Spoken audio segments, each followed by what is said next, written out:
The show, India's Nobel Peace Laureate Kailash Satyarthi speaks to WION. He talks about the state of children in India on the eve of nation's Independence Day. Here are a few excerpts from his full interview.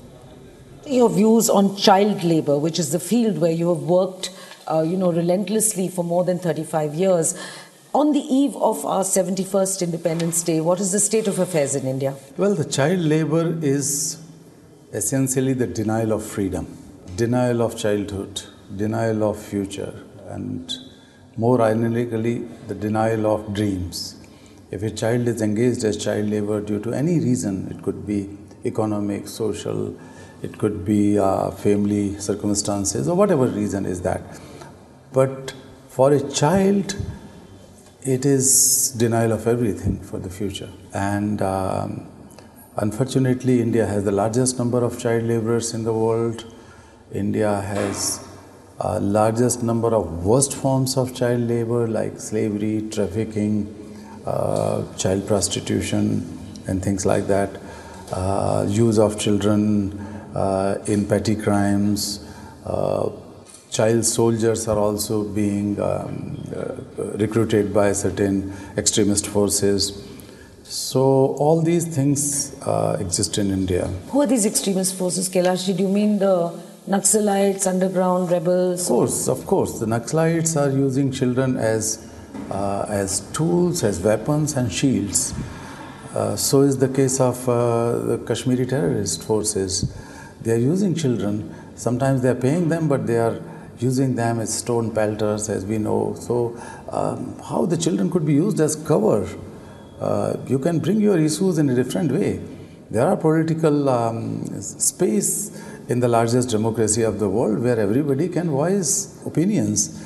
But using young people for that is the worst crime against humanity. Are there any other pockets in the world, because WION is an international channel, India's first global channel, and we would certainly like to disseminate this message to many other parts of the world. So where is the level of child labour at its worst, would you say, in the world today on a global level? Well, it's very unfortunate that the present world has grown so fast in terms of technology and innovations, knowledge, businesses, etc., etc. But on the other hand, 168 million children are still trapped into one or other forms of child labour. But the situations in Pakistan, our neighbouring country, is so bad because of there's no space for democracy and democratic voices, or very little, and there's a very deep coalition between and among politicians, military establishment, and the businesses and the feudal lords. So more or less they belong to the same family. From one family they mix. And many of them are having big businesses. I was in Pakistan some years ago, before Nobel Prize of course, and sitting in a small place with a group of children who were stitching footballs.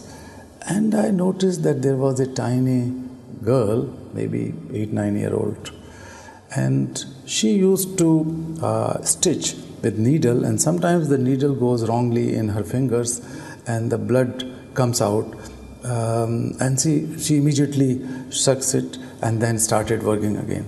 I met a group of children in a very remote area on Ivory Coast, the Koteva, what we call it.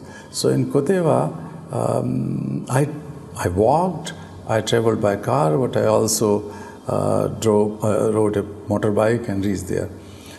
And then I was meeting with a group of young people, 14-15-year-old boys and girls. All of them were having scars and injuries on their body, in their fingers especially, because they were working in cocoa bean farms, and that is very, very hazardous. Then I said that, how do you like chocolate? Then they looked what chocolate is. They were asking to each other.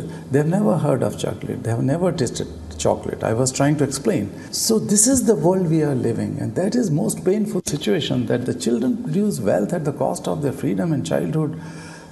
Every part of the world. But would you say that, there is an increasing number of cases coming to light of domestic help, children being used as domestic help in affluent urban households? Would you say that is one of the growing problems, the more affluent we are getting, or is that just a phenomenon that is coming to light more often because there's more media exposure nowadays? Well, it's true, unfortunately, that the growth of middle class has driven large number of children to work in cities and towns, and that was basically trafficking. So a large number of fake placement agencies have been formed by those people, and then they started bringing children, luring them away, or giving some money to their parents and bringing to big cities and towns. So that has grown, unfortunately.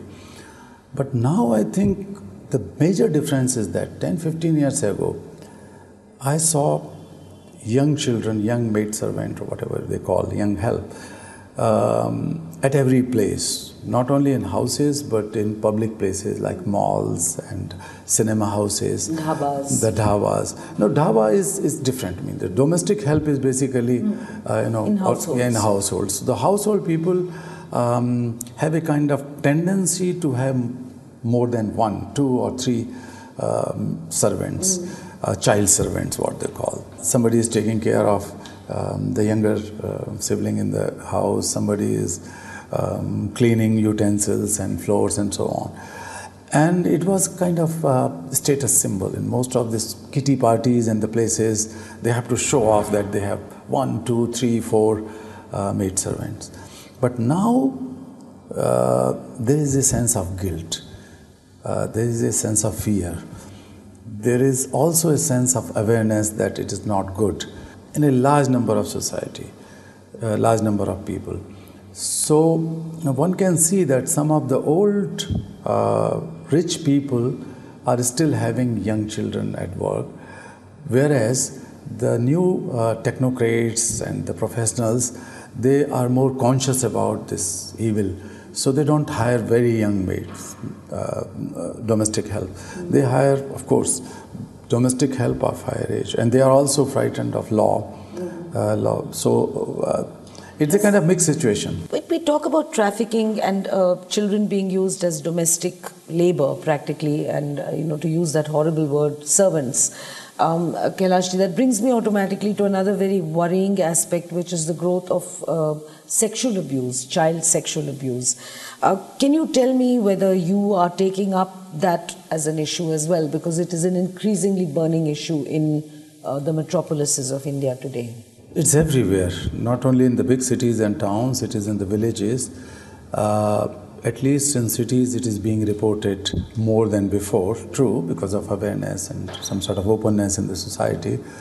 But this is really so sad, so painful. Parents are also traumatized.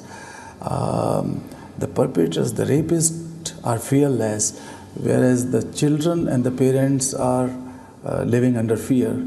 It is happening within families, chacha, tau, uncle, aunt, people like that, maternal uncle, they are becoming rapists. Fathers and brothers are becoming rapists. And even if it is an outsider, they don't report to the police because mostly the parents feel that it would be a stigma in the family, on the family. People think that, oh, this is a rape victim, the girl has been raped, so they don't want to talk about it. This requires very large social mobilization. That also requires a big campaign, awareness campaign, where every single person in the country should feel to speak about it.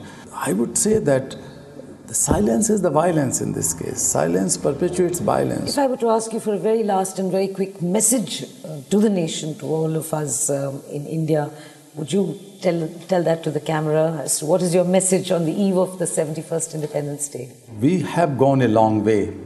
We can be proud of our progress which we have made in all those years. in all spheres of life, though it could be society, it could be economy, it could be technology, everywhere we had made remarkable progress.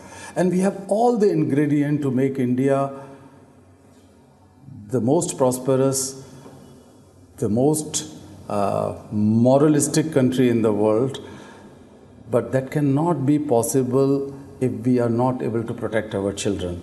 If India can protect one generation, and I call upon you to protect this generation, if you are able to protect this generation with a strong resolve, then these generations to come in the future will protect themselves.